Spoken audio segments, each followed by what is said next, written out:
Bom, e agora falando sobre sistemas, formas de governo, eu vou falar do presidencialismo.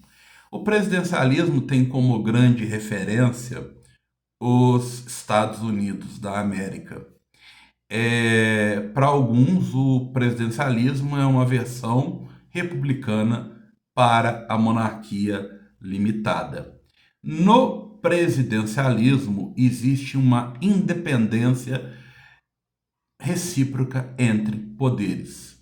A gente vai ter a doutrina dos freios e contrapesos, check and balance, ou seja, um poder controla o outro. Uma construção que muitos atribuem a Montesquieu, mas essa teoria basicamente uma teoria que foi sofisticada nos Estados Unidos, embora Montesquieu tenha grande contribuição para a ideia de tripartição de poderes.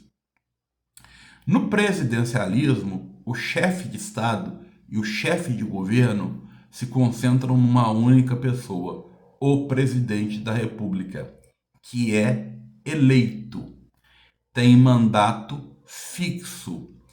É, Em alguns países pode ter reeleição, como no caso do Brasil, uma reeleição subsequente, não mais de uma reeleição subsequente, é, e tem mandato fixo, salvo se cometer equívocos, e aí cabe ao parlamento, no caso do Brasil, o Congresso Nacional, formado por Câmara dos Deputados e Senado, promover o afastamento, o impeachment do presidente da República.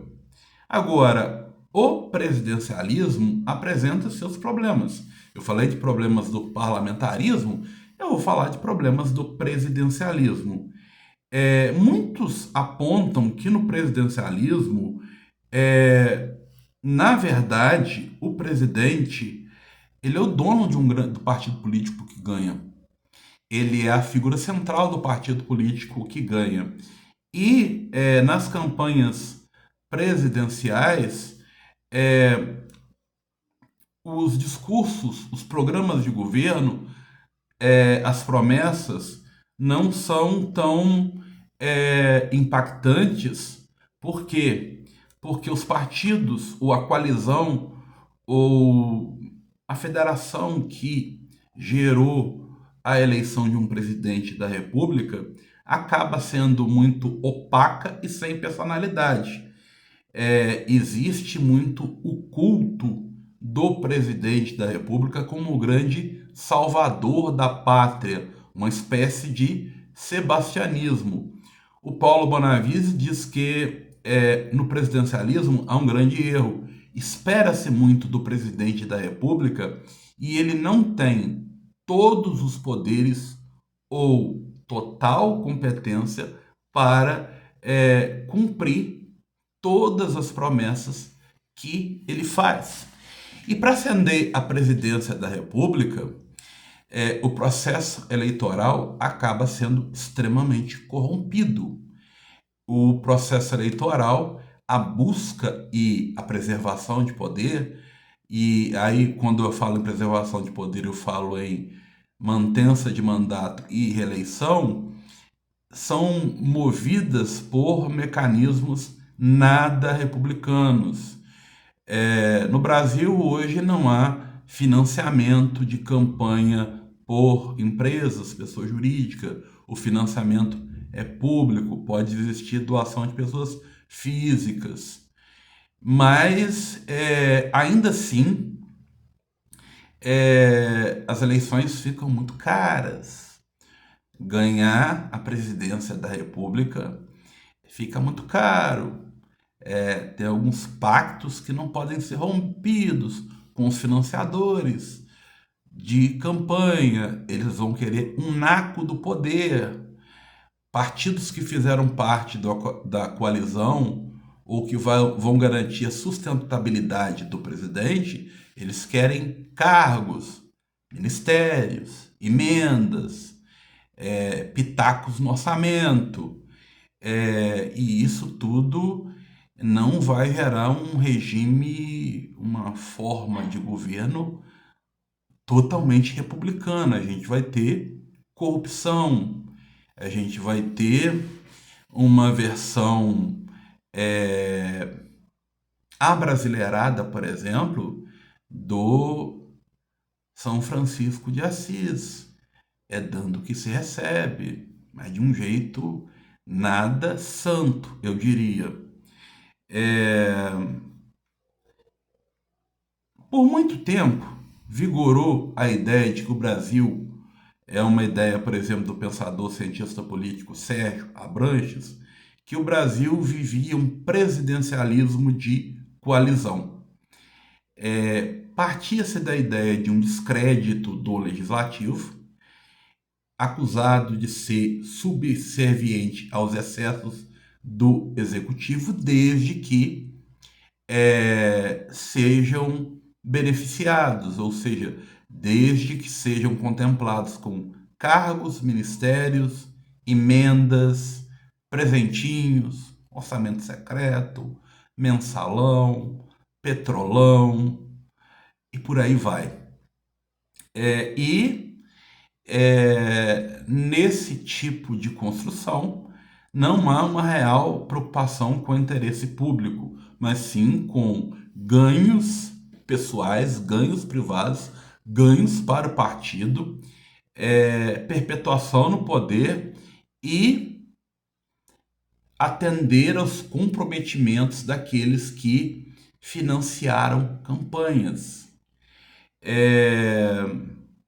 Há também quem diga que no presidencialismo, no Brasil, por exemplo, o presidente da República se considera o governo e não apenas o chefe de governo. Adota um discurso que às vezes é totalitário e demagógico. Mas eu diria que alguns conceitos clássicos da ciência política quanto ao presidencialismo no Brasil talvez precisem ser revistos. Talvez essa boa construção do Sérgio Abranches possa ser reconsiderada. Nós tivemos o impeachment de dois presidentes da República, Fernando Collor e Dilma Rousseff. Em ambos os casos, o presidente da República, a presidente, tinham severos problemas de relacionamento com o Congresso. Não agradavam o Congresso, Câmara e Senado. A economia não ia bem. E o impeachment não é só um movimento jurídico, é sobretudo um movimento político, tá? Muitas vezes promove-se o impeachment e o substrato jurídico dele não é o mais robusto, mas se o momento político do chefe do executivo, do chefe de governo, se a popularidade dele for baixa, ele cai. O que aconteceu? O parlamento, o legislativo, começou a perceber sua força. E começou a criar instrumentos para ter mais orçamento e determinar de maneira mais incisiva questões do executivo.